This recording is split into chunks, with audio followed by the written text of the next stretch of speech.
Welcome to the Jeff Knows Inc. Entrepreneurial Podcast with your host, Jeff Lopes. Jeff has over 2 decades experience as a serial entrepreneur, building brands like Kimura from his home basement to a multi-million-dollar global brand that has sold over 250,000 pairs of boxing gloves. Jeff's here to educate, guide, and drive you on the process of bringing your ideas and dreams to reality with the inspiring stories from some of the top business minds.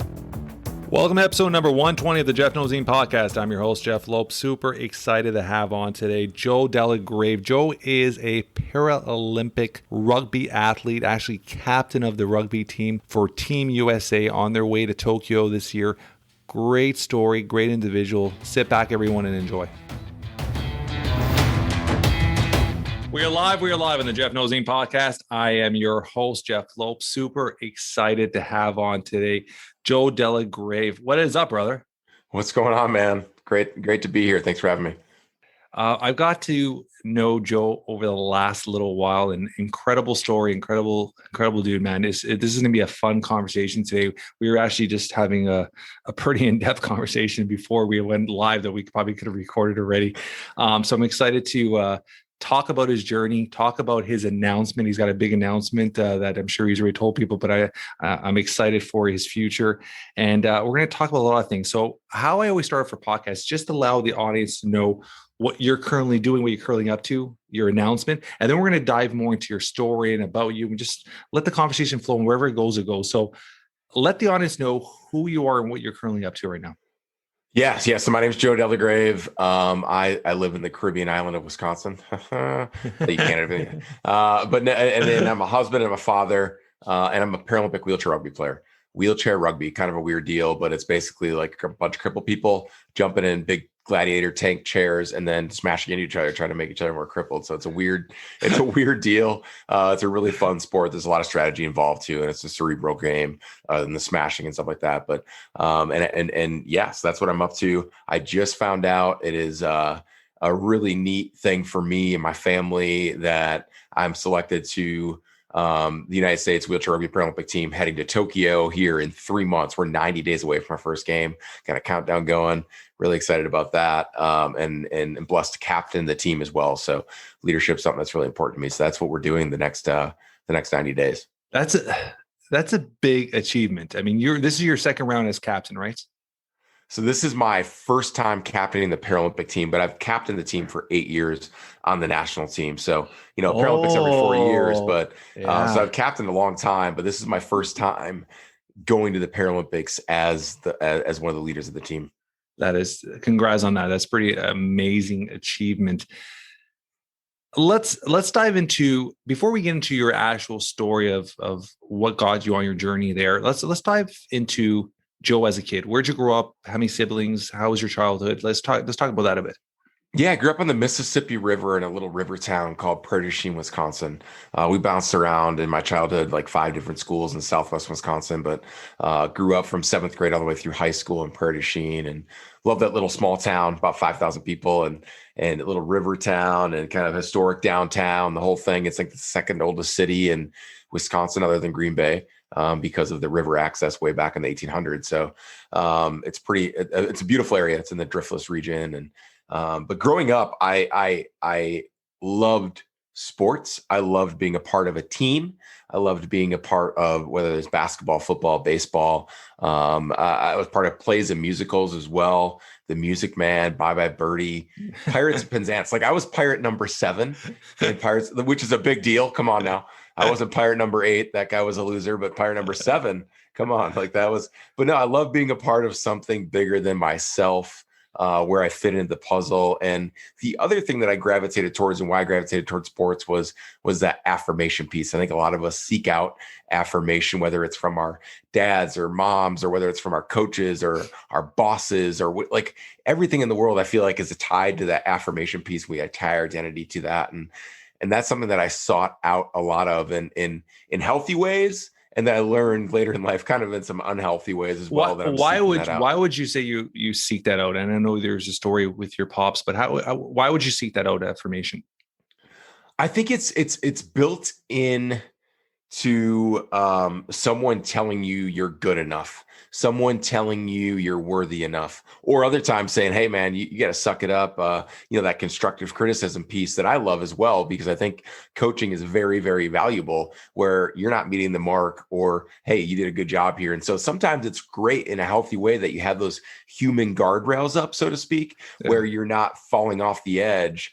But in other ways, I think a lot of us are too scared sometimes to just say, I am this, like I am worthy, or I am valuable. And we have a hard time looking in the mirror and telling ourselves that. So we seek out people to do it ourselves. I think I was part of that as well. Could I ask you a question? And this is something I, as a dad coach, I really, really have a passion for is teaching parents to really take that concept and really dive in and teach their kids how to believe in themselves from a very young age. And it's one thing I think a lot of people don't do with their kids is that self-belief, that breaking the fears from a very young age. So when they do get to a certain level where they're starting to take their steps onto adulthood and getting onto their own lives, they've never really were able to have those tools to break from the fears or break those tools to believe in themselves. Do you believe that's something that you might have not had as a kid, and maybe that's something you're incorporating with your kids a lot more now? Well, yeah, 100%. I think, man, it's such a beautiful thing to be able to be a dad and pour into my kids' life. They're 9, 7, and 5, but already just like, and it's this, some of it's mirrored by what I'm doing, but I also want to show them like you're valuable, you're worthy. Yes, there, my two favorite words that I tell them, whether they love sports as well, or whatever they're doing, whether it's music, like you two things that you can control. And you don't have to be talented at anything, is communication and effort. You're going to communicate well, and you're going to give max effort. I don't care what you're doing. I don't care what you're into, but those two things you're going to do. If you're going to sign up for sports, you're going to sign up for music, you're going to sign up for like whatever you want to do, those two things you can control and you're going to be good at. I'm going to ask you a question there, because it's something I'm truly passionate about. And it's something that drives me crazy is I'm very competitive, and I want my kids to be competitive. I want them to want to win. I want that mindset from a very young age. They don't want to be second. They want to be first. And a lot of people are like, that's not a good. And I'm like, no, that is a good thing. You're teaching them how to be winners. And I think with society nowadays and with the school system, everybody gets a participation ribbon. And I can't stand that shit. So just by you talking, you could tell you're in the same boat. What's your mindset with that? Because I think society gives everybody that equality in the way where it's like, it's okay to be average. When reality is, when you get into the real world, average doesn't cut it. So what's your mindset on that? Yeah, man. Like this is, man, you hit the, we're having a real talk here. You get me fired up on, no, like in our society right now, everyone's like, we all win, it's like third grade FIAD and hey, we ended in a tie. Like, no, we didn't.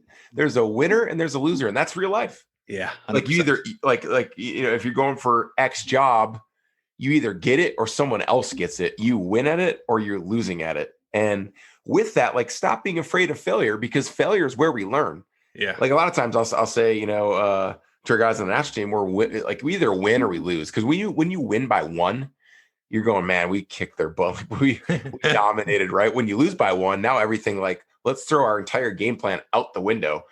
So there's winning and there's learning. Because a lot of times I think when we win, we don't sit and wait and really look at the lesson. And so, because in my story, I know in a lot of people's stories. Hey, repeat that. Repeat what you just said there. When you win, a lot of people say that again. I think that's a great thing to listen to.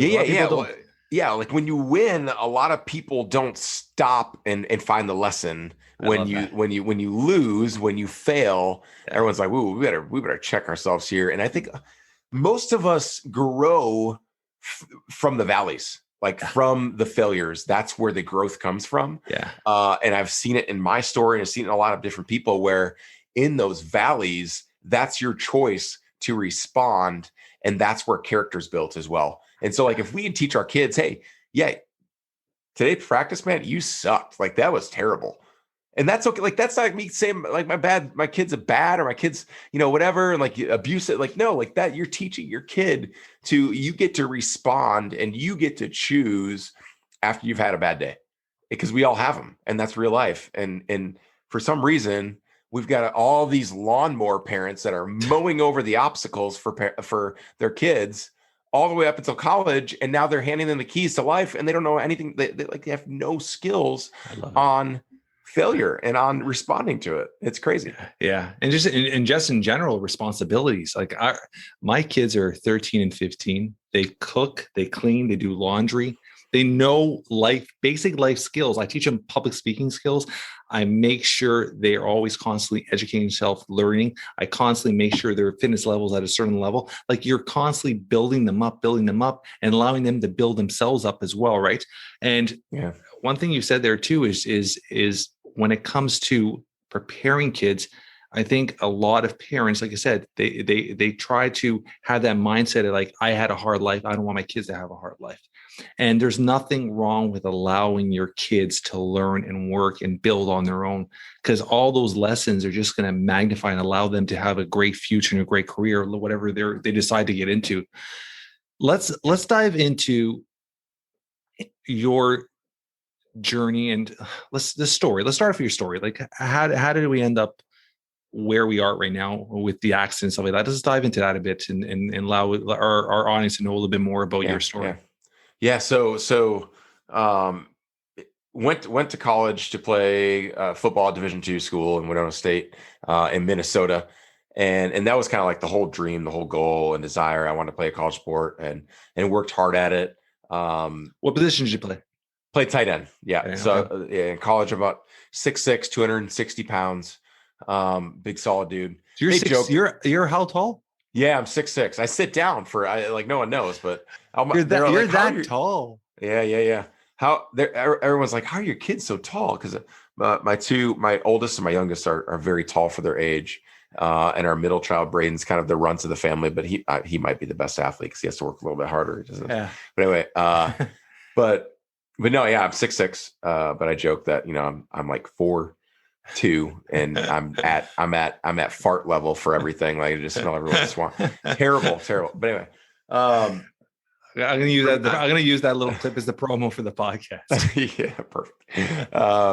But no, like there's, in college, living out the dream. I played as a true freshman, so I had a really good fall camp, and just at 19, you feel so invincible.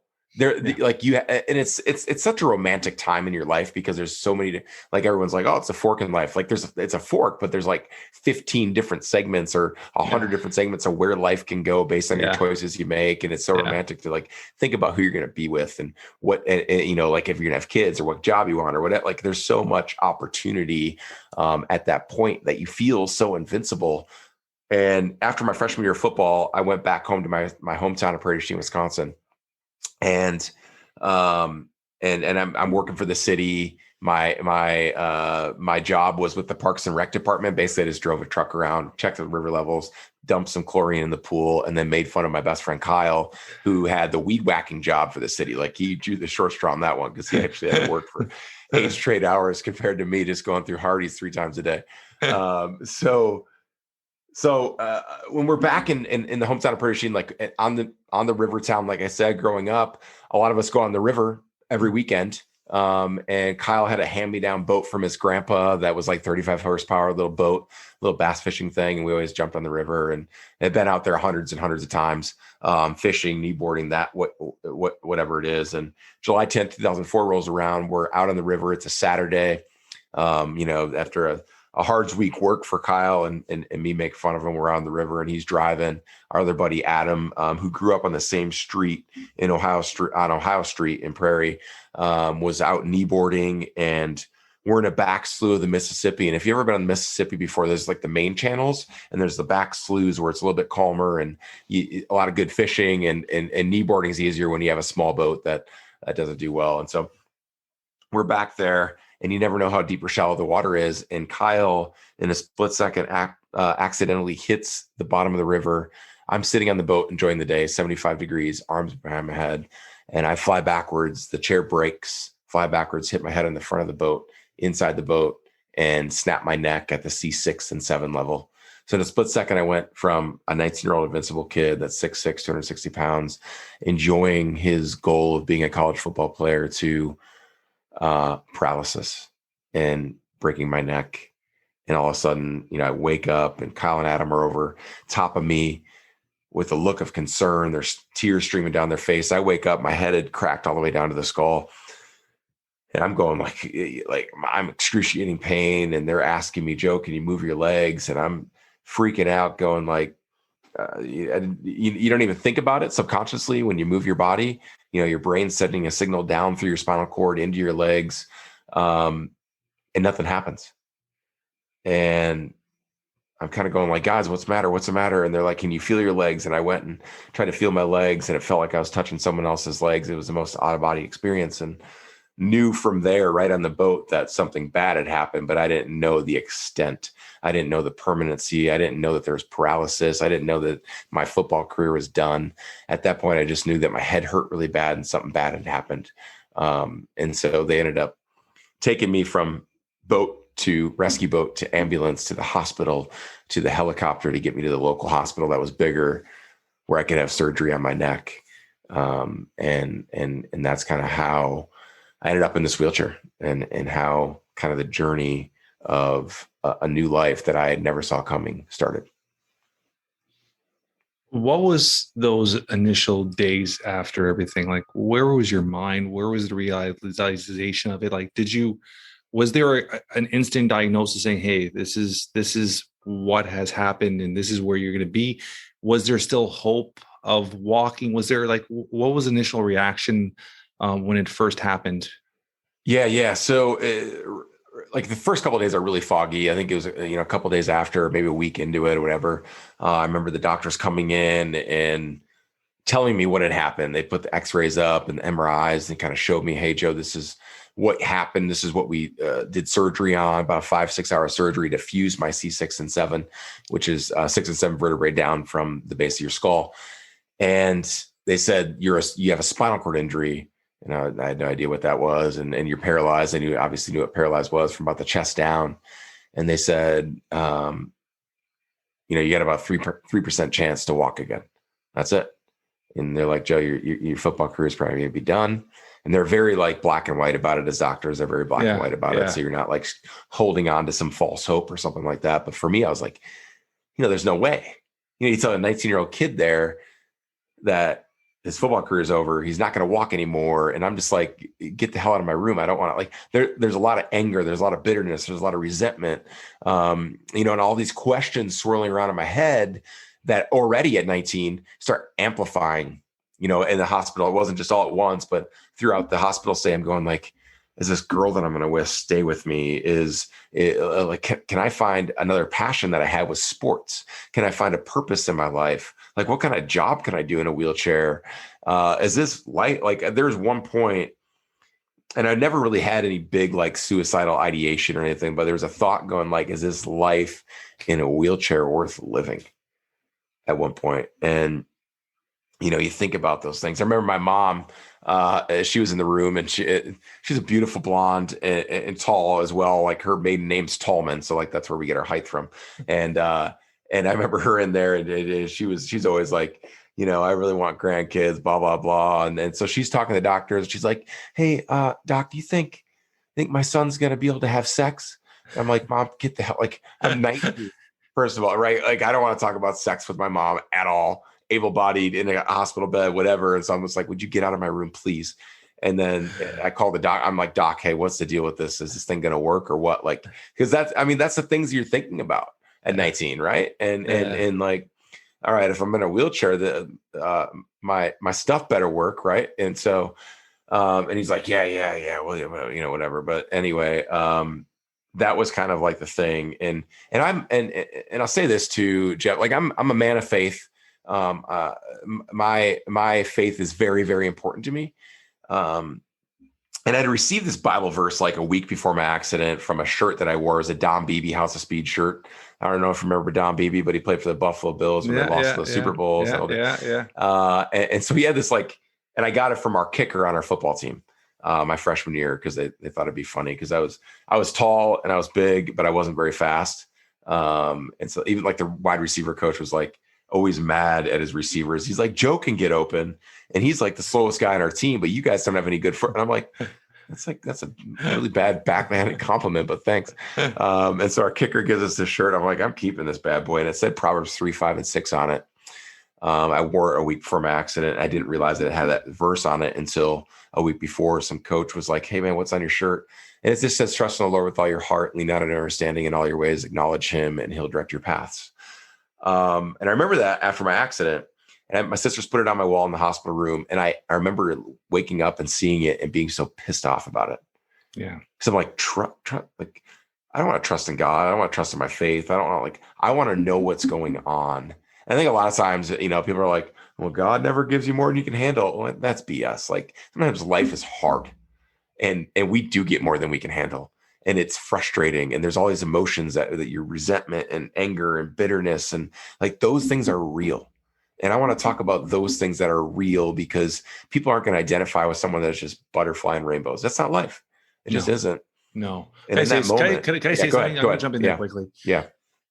I don't think we talked. I'm not sure we did, but my son spent 4 months. Did we talk about this with each other? Yeah. So my son spent 4 months sick at his hospital. And when I was there for those 4 months, we had a lot of, on my mom's family, everybody's very, very, very religious side of her family. And they would all come there and they would always give these religious speeches. And that was the last thing I wanted to hear at that moment, because I was looking around and this room had 6 beds. It was the 4th floor of the ICU of Sick Kids Hospital. Out of those 6 beds, every week, 3 or 4 babies would pass, and it would be a rotating door in that place. And then I would go to a different ward and you see children 4 or 5 years old with cancer. And you see all this and you're like, if there's a God, like, there's pedophiles, there's pieces of shit out in this world that are hurting people and they all have healthy lives. Like, why is this happening to these children? And I really, be honest, I question it a lot. And I questioned beliefs and I questioned just in general, like why these things are happening. Did you go through that stage? Yeah, I did. Yeah. I don't know. Maybe some people are better off. I think most people do when they go through something that just smacks you and devastates you. It's devastating. You're 19 and you just told you're not going to walk again. And your athletic identity, what was like your full identity was rooted in getting to play football and being an athlete and the affirmation piece. And now it's gone. Yeah. And yeah, like I was just going like, what? Everyone's like, here, read a book on why good stuff happens or bad stuff happens to good people, or read like, I'm like, no, like, just tell me what's going on and why this is happening and what, like, let me and a lot of times we don't get those answers. We never do. You never do. You never do. Yeah. You seem to go through a situation. I'm going through myself again. You go through a situation where you become numb to it and you accept it and you move on from it and you try to learn from it. But I don't think you ever fully come to an understanding of it. Yeah. Quick. So when was that moment when you could truly grasp the situation you're in and you were ready to start moving forward? How long of a period was that? Because that's the thing that's important for people to understand. Because like where you are now and obviously where you were, it's day and night. Like you're taking on the world and your future is so bright now. But what was that period, that gap where things started to see a brighter light, or just come to a better understanding? I don't think a brighter light is even the word. Come to a better understanding of your situation and how to accept it. Yeah. Initially, I say this because I think there's different periods depending on what we're talking about. But initially, it was 2-year period where it was a struggle. Yeah. Like I like now, and I wish I would have taken a lot more pictures and videos back then, just to kind of see the contrast. But I did not want my picture taken in a wheelchair. I did not want people to realize I was disabled. I did not want to be like in a mall or in a restaurant or just see it, because you go from looking over a room, being physically tall like I was, to sitting down, and now someone has to open a door for me, and now someone else to help. Like initially, I had to help people get me to stick a catheter, just to pee. Yeah. And when I went back 90 days in the hospital, 3 months, and I'm back home with my parents, and my mom is taking care of me. So like my masculinity along with that identity was ripped away, and then just the independence that you feel at 19 gone. I'm like 100% dependent on someone, and it just wrecks you mentally, and it takes a while. But I will say this, one of the biggest things that helped me, and a lot of people are like, oh, you're self-made, you're this and that, but there's people around you at different periods in your life that always lift you up when you need it and then pull you back when you need it. Like those human guardrails that I talk about. And that for me was amazing. I went to rehab at a place that no one should really go to rehab because I was the only spinal cord injury. So I had no one around me that looked like me, which was hard for rehab. But the proximity of where I was really good because I had people from my hometown to be able to stop in every single day, coaches, teammates, friends, family. My girlfriend at the time, who's my wife now, was there every single day. And then people from my college, my teammates, my coaches. I have a coach that still calls me. We still talk once a month. I love that. I love that. 20 years later. Quick question. So your girlfriend during the whole situation is your wife now? She was with you this whole time? Yeah. So my wife, April, has been with me through the whole deal. I broke up with her a little bit after, because, I make really good decisions sometimes. Just kidding. But I broke up with her, I think probably because she was showing me so much love at that young age there. I'm like, I don't know if I love this girl as much. Like, this is crazy. Yeah. But it's just, man, people are placed in your life, and it's just, she's one of those, because she's so good at lifting me up, but she's so good at saying, you know what, Joe, like grounding you, dude. Yeah. She's like, hey man, I'm going to take a wheel off your chair and leave you there if you don't. Like, she just doesn't care about my disability. She cares about me as a person and sees me as a person. And she did that from a very early time on, which was really, really helpful. I love that. I got to smile ear to ear because that's very precious, buddy. Yeah. Appreciate that, man. Do not overlook that and appreciate that, because it's very hard to have somebody in your life through the good and bad. Yeah. So appreciate that. That's a very, very special woman you have there. So make sure she realizes how special she is on a regular basis.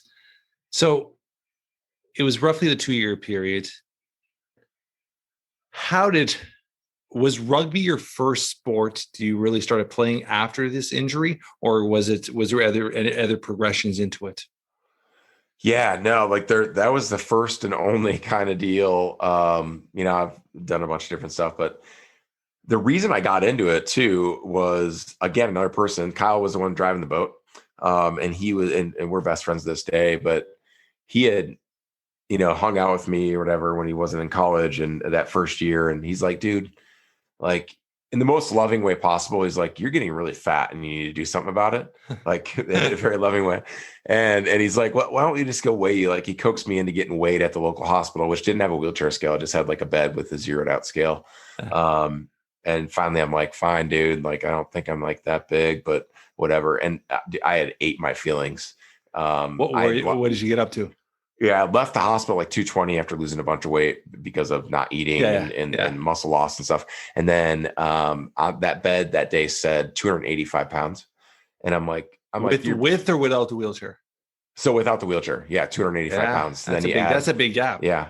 Yep. And so I was up to 285 pounds, pushing 300 bills. And I'm like, your bed's broken. Like, there's something wrong with your bed. So I made him like zeroed out again. And of course it said the same weight. And I'm like, I get your point, Kyle. And that kind of like started triggering the need to play something. The other thing that triggered it as well was going back to college, going back to Winona, helping out with the football team. And I remember them just flying onto the field all jacked up. And that was the first time that I felt again, like, oh, like I've still got this competitive spirit inside of me. Like, I wanted to push my wheelchair out there with them, the whole thing, It was just, and I realized like, I don't want to coach right now. I'm 19, 20 years old. Like, I want to go and play. And so I looked up wheelchair sports online and looked up wheelchair basketball, which basketball was one of my favorite sports growing up. And But then I did some research and I realized that a lot of people that had way more function, so I couldn't really compete competitively at it. So I'm like, okay, not going to happen. Looked up wheelchair racing. That's a big one with the racing wheelchairs. And that's like the dumbest joke everyone tells me in the airport when I'm next to another person in a wheelchair. They're like, hey, you gonna race, man? And I'm like, that is like, get new material. Like, that's the dumbest thing. Because it's like you don't go up to two able-bodied people walking. You can't, like, you're holding your hand with your wife and be like, hey, you guys gonna race? Like, that's not a thing, right? But for some reason in wheelchairs, I never heard it before, so that's why I'm laughing. But yeah, interesting. Yeah. Oh, hold on. Yeah, lost my headphones.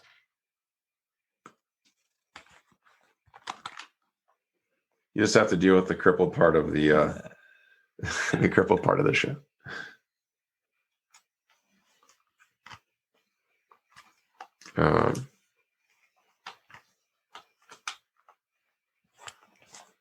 Okay. And turn the other one in. There we go. There we go. Okay. So and then I found a link to something called Murder Ball. Wheelchair rugby used to be called Murder Ball back in the day. And it was just clickbait. I never knew that. Okay. Yeah, it was just clickbait. So I clicked on it and I'm like, this thing is amazing. I see a bunch of crippled people smashing into each other. And I'm like, and they call it Murder Ball? And they call it Murder Ball back in the day. So like, it was complete clickbait, but I saw something I had never seen before. People with disabilities smashing into each other. It was a complete oxymoron of what you thought a disability was and what I thought disability was. And so I immediately was like, I need to find the closest team. I found a team in Minneapolis, Minnesota, went up to a practice and they had me get in a chair. And I would say they're totally different chairs. I'm assuming for just completely different chairs. Once you buy a chair, they're made completely to your body, specific to your measurements, and so you're kind of one with the chair. But for me, I just jumped in a loaner. They strapped me into it, a bunch of different, like my feet, my knees, my waist, my chest. So like basically we're strapped into the chair. So when you fall over, you're not in a terrible yard sale and you're just yard sale body parts on the floor type of thing. But you have the most crazy one-liners, and it's like part of me's like, should I smile? Should I not? Yeah. You can smile. Yeah. You can smile. Yeah. But no, and part of the reason I do that is because like, it's all humor changes everything, and I agree with that. And it brings the human nature to 100%, and that makes and that makes it also special because it allows you the captivated audience and put them in a relaxed state. And as a public speaker, being able to throw that one-liner here and there just to change the atmosphere is so special. So special. Like that's something when I talk to and I teach. I actually help with public speaking, a couple of guys I'm working with. And that's one thing I'm like, you gotta get some one-liners, some punchlines, just to change the atmosphere of the crowd every once in a while, just to give that pause, that change, just to if they're not paying attention, all of a sudden to listen again. Right. So I love how you do that because it's always at the right spot too, which is really is a talent, be honest, a talent of public speaking. So continue from there. So you went up, in Minneapolis, you tried on this, you got in, strapped down, and instantly fell in love. Instantly. So this is probably the most special moment of my wheelchair rugby career. I've won a lot of different medals and accomplished a lot in the sport, but for that moment, what year was that? First off, this is 2006. So it's a couple years after. So you're looking at 15 years. Yeah. Wow, that's a gap. I thought it was a lot less. That's a big gap. Yeah. So you're an OG on this, man. I'm an OG. I'm an OG for sure. Yeah, getting a little long in the tooth. Thankfully, there's some older guys in the team still that are pushing 40. So I feel young. Yeah. But no. So I'm getting in and I'm strapped all up and I am crippled as can be. So like I had a sliding board with baby powder so I can slide my cheeks, like the whole thing. We showed up just with, we looked like a circus, man. Like we had everything. They're just like, what are you doing?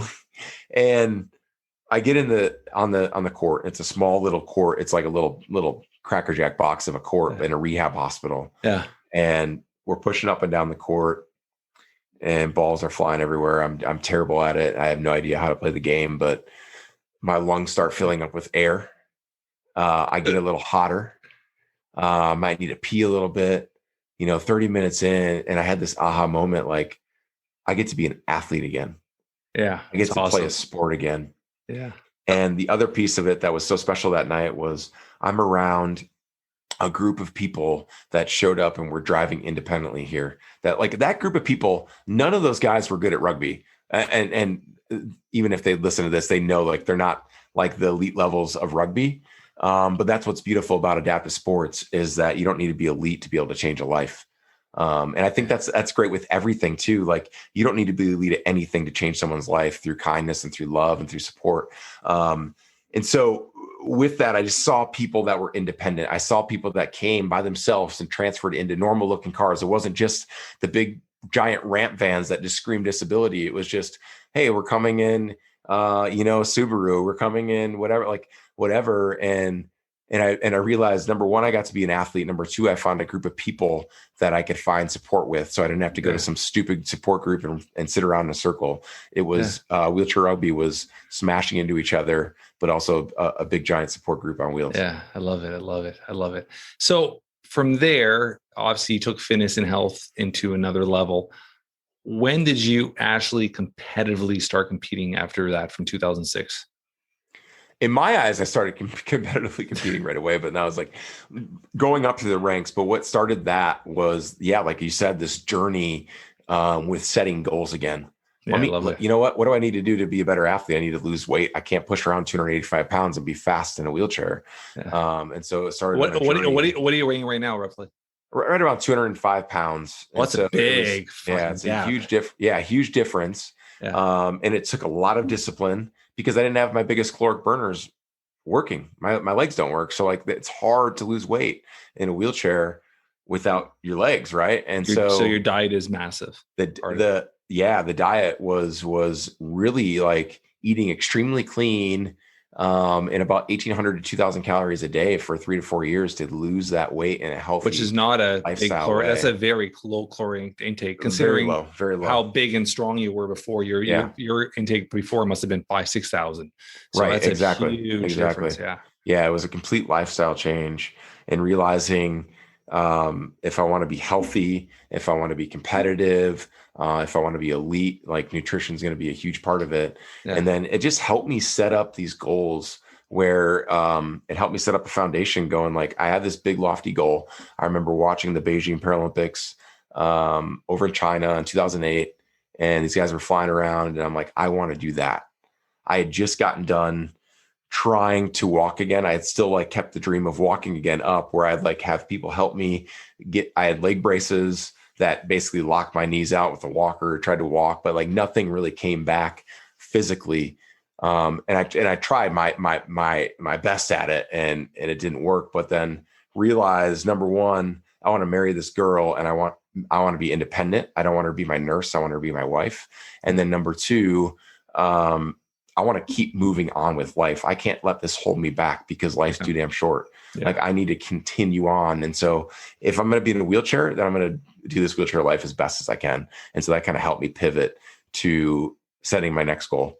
And then, with goal setting, like, there's all these little different goals that you help to build that momentum, to keep that snowball moving in the right direction. Yeah. I call it the domino effect. Yeah. I mean, there's so much studies on that.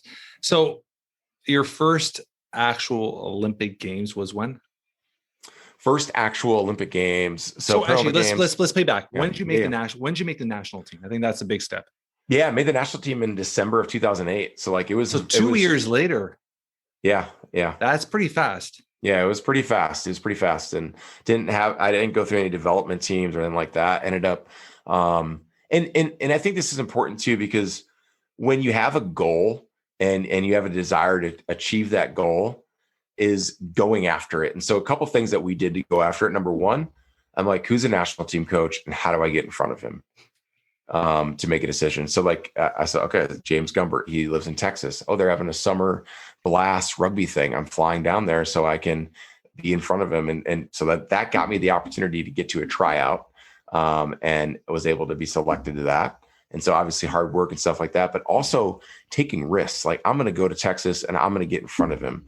And if I fail, I fail, but at least I'm putting myself out there. Number two, another big risk is these guys asked me to go down to Phoenix to train. It was 2 other Paralympians One was Scott Hogsett, who was a 3-time Paralympian. One was Nick Springer. He's the guy I told you about that just passed away at 35. But he just said, "Hey, Joe, come down and train with us, and we're going to bring in a Japanese Paralympian as well." And I'm like, "What, to hold your guys' water bottles? Like, what the hell do you want me to do?" Like, and they're like, "Hey, we see a lot of potential in you." And so I told April, and I'm like, "What do you think about moving to Phoenix?" We had just bought a house in Minneapolis. And so we put it on the market and moved to Phoenix. And so, like, not a lot of people, like, I heard this recently. We could think of ourselves all as ships. And a lot of us are in the harbor because it's the safest place for a ship to be. But we're not built to be in the harbor. And so no one, like, a lot of people never leave their comfort zone because they're 100%. Too scared of failure. Yeah. And it's like, we're ships, baby. Let's set sail. And if we crash, we crash. Let's, like, it's one of those things. And so, like, we moved across country, didn't really know anyone in Phoenix except for, like, my wife's, like, college friend in a big giant city, and ended up changing the course and making the Paralympics in 2012. I love it. I love it. I love it. I love it. Let's talk about your journey. So you're training now. This is 2012. So you're going on now 8-9 years till today, where, give or take, that you're now on your 90-day countdown to Tokyo. And you just found out, like you said prior when we started today, you found out you're going to captain the team, which is a massive accomplishment and a big part of your journey. And we talked about this, man. And there's so many different layers of you, man. Mm-hmm. Like I'm looking, when I first saw you, I'm like, okay, this is a Netflix special. This is a couple of books. There's so many people need to hear your story. And there's so many people not only going to be inspired, but it's also just going to give people that drive, that edge to exactly what you said. Set sail, just go. Doesn't matter if you're Paralympic or you're in a wheelchair or you're not. Just in general, in daily life, people need to be able to sail and then get out of that safe zone, that comfort zone, because they say this all the time, Joe, is how many people on their deathbed have so many regrets of things they never accomplished or did. Yeah. And I think, be honest, I would say probably 70-80% of people are like that. Yeah. And being able to send that message out, and maybe even in a group of 21 or even a group of 50, one person set sail, you've made a huge impact. Yeah. And as long as we have that mindset, and I think you have that message where you should and will be able to pass that on through different avenues. There's so many different avenues I see you going through with this, with yourself going forward. So now you're in Arizona full time? Yeah. So in 2009, we moved there full time, moved back to Wisconsin a couple of years ago. But anyways, yeah. So you're now back in Wisconsin. So yeah, where so your mom's still with you? Yeah. How big of impact is she in your life still, and how supportive is she? Yeah, she is amazing to the point where, like, she had me and my older sisters, and my dad was not making good choices and in and out of prison. And so she ended up taking us 3 kids and moving. And she lived in a women's shelter for a while because she had no money. And but the one thing she's instilled in us that I just absolutely love, because it was, for her, it was the most important thing, no matter if we had enough money or enough things or enough materials, like, for her faith was really, really important. And I think her discipline to that is really important. A lot of people aren't disciplined enough or aren't faithful enough to what they're called to do because of the impact meter. They see like, oh, I'm not making enough impact, so I'm just going to quit it. When really, like, if they just keep 5 more steps, and then all of a sudden they hit the mega lottery, right, or whatever it is for what they're trying to be impactful for. And so for us, she just instilled this whole. Do you? Sorry for cutting you off. You can finish that. Do you feel people quit too early? Yes, 1,000%. Yes. Yeah, I was funny. It's funny you said that, because I was having this conversation this morning with somebody as well. Like, most people never achieve greatness because they quit too early. Yeah. And I love you said that. Sorry about that. Continue that. I just wanted to share that. No. So my mom, obviously from a parent's perspective, and I never really understood it until I was a parent, but her being uncomfortable with taking care of a 19-year-old son, and being real, man, like, I have to go back home, which is not any 19-year-old kid's dream. Yeah. And it's really not any parent's dream either. Like, no, like, at that point, and she was willing to be uncomfortable to like have to cath me, have to bathe me. You know, I remember but you know what's funny? You're saying that everything you're saying, those sacrifices she made, when she was doing them, it wasn't a question. It was apparent. Yeah. It was her duty. And you would do the same for your kid. Because when I would spend 3 months just to get him to hop on one foot, or I spend almost 8 weeks before he was able to push his finger through plasticine, it wasn't a question of me doing that. When I was by his bedside 12 hours a day, just sitting there looking at an incubator, it wasn't me being like, I have to do this. It was you don't question, you just do it as a parent. And a true parent just does what has to be done for the betterment of their children, not to see their children suffer. And I think what is something that you sit back and be like, right now, you might look at it and be like, oh, she did this for me. It wasn't a question. I guarantee it. Your mom never questioned. It was something that she knew she had to do. So that's, I think, makes it so special. And I know that you would do the same for your kids. I think a lot of people, and for those that don't do it for their kids, are the ones that turn around and aren't there for their kids. Man, this is selfish bullshit. Yeah. I think as duty as parent, that is our duty to do what needs to be done for our children's benefit and our children's greater purpose, right? Yeah. Yeah. So it's the best thing humanly to see, for the most part, when you're a good parent and you show them unconditional love. Yeah. You know what I mean? Like it's because it's such a different, if we're being real, it's such a different love to love your children than it is to love your spouse. Yeah. Like, let's just be real, right? Yeah.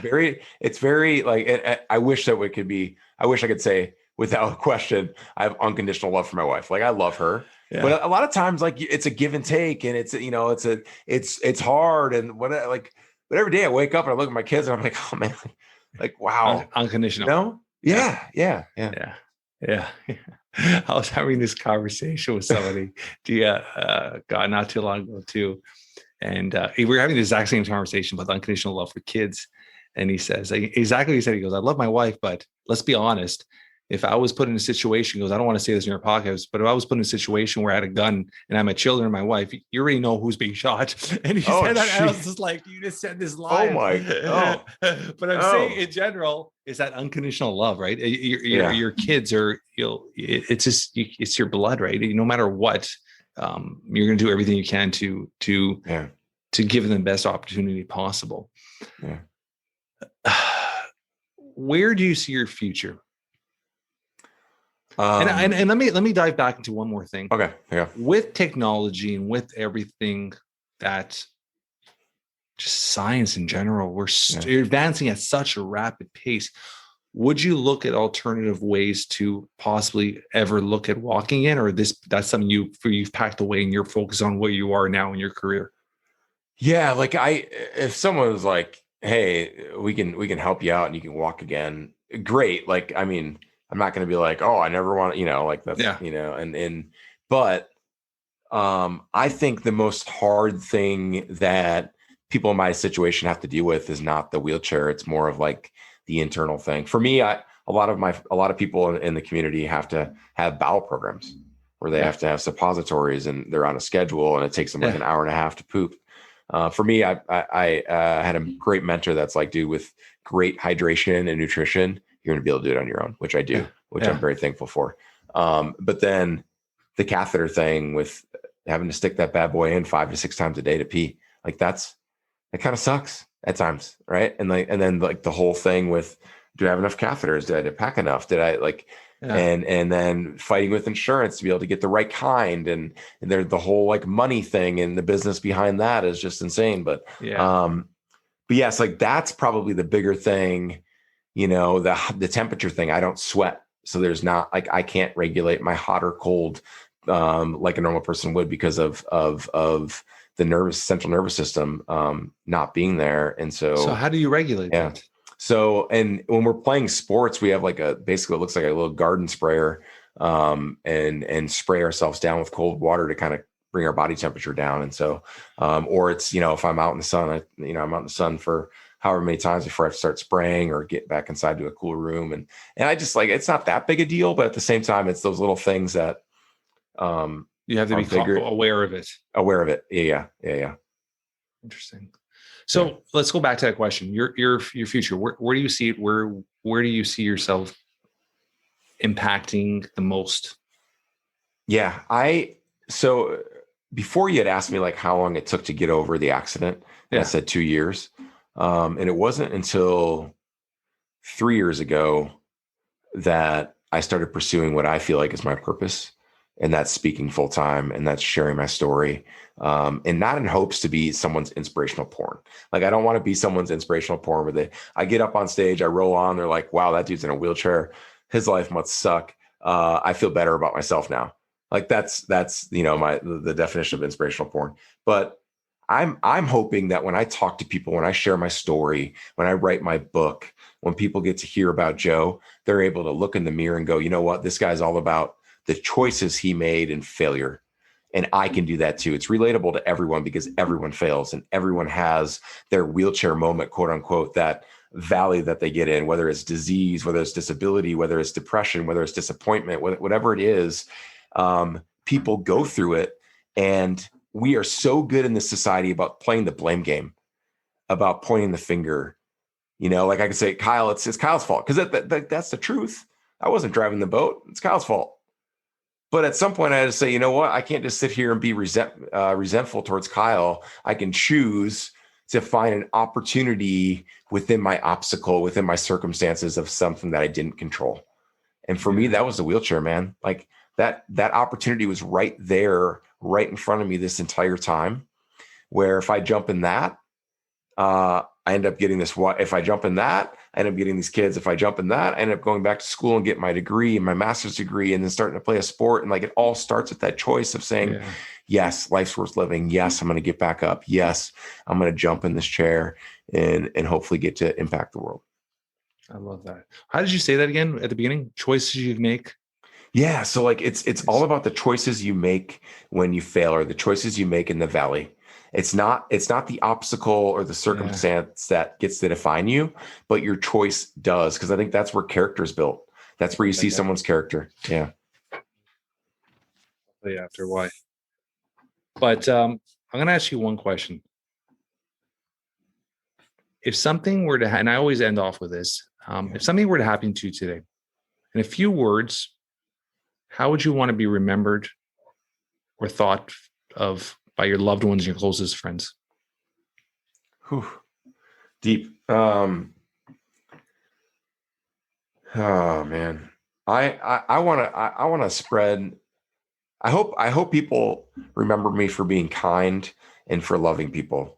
And I guess, and I keep saying this, but I'm a man of faith. And I think a lot of times people of faith get it wrong because they're really quick to judge.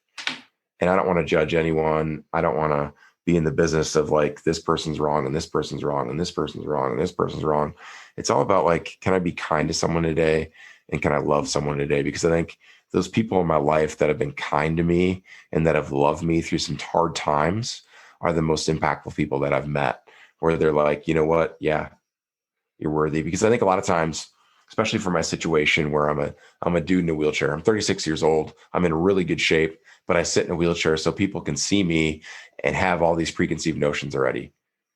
A lot of times someone opens the door without me even asking. So in my eyes, I've been in spots where I feel less than, where I feel unworthy, where I feel like I'm not valuable to society, where I feel like, I'm a marginalized man with a disability. But I've realized, especially in the last couple of years, that I have value, I have worth. I'm not less than. In some instances, hey baby, I'm more than. And that, where I find that the most is inside my own four walls.